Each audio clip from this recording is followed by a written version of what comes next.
making a Christmas cake is not that hard. We'll start with putting a pre-softened room temperature butter into the mixer.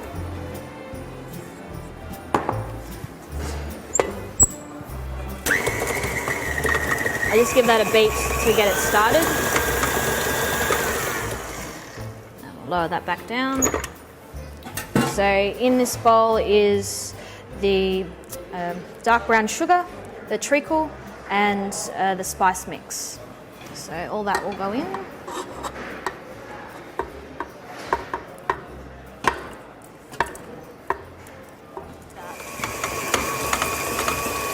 So then we're just putting it on low or medium speed to start with, and then we'll increase that up. And you want this to cream together and to aerate slightly, so it'll go a lighter colour.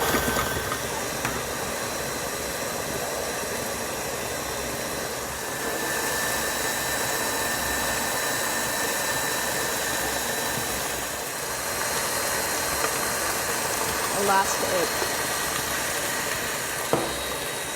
So now I'm just going to lower it down. This is flour that I've pre-sifted.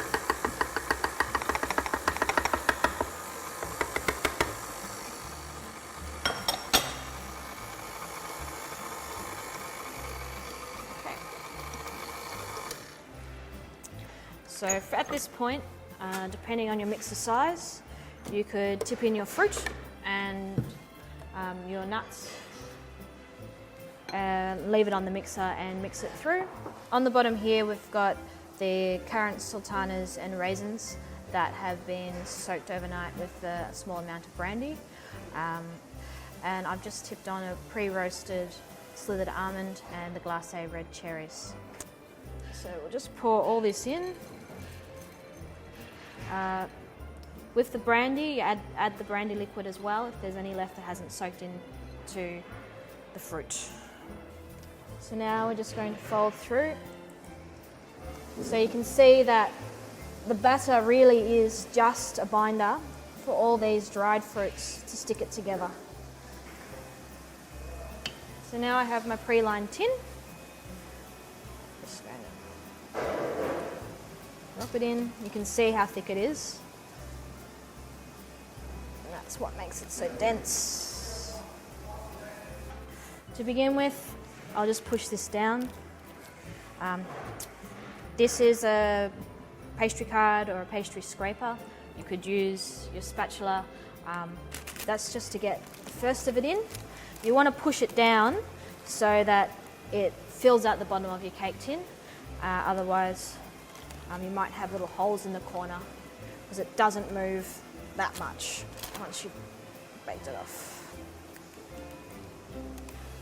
This is what we use to smooth down the top of our tins. It's just a spoon that we've bent up, but the smoother you get it, the nicer your cake's going to look. So you're just dipping your spoon in some water and smoothing out all your edges.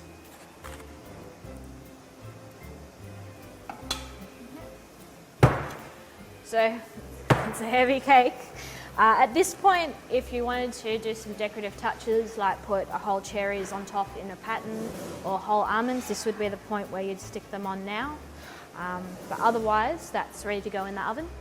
So after the cake is finished and while it's still warm and you're just taking it out of the oven, basically dip your brush in your brandy and then paint the cake all over nice and generously, and this will soak in straight away. You'll also get the alcoholic fumes coming up, which is always fun. So just give it a good brush all the way around, and then that gets wrapped in alfoil to help seal it in.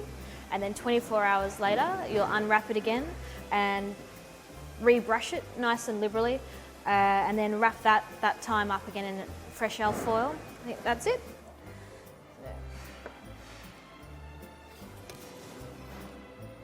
And then we've pulled out your cake.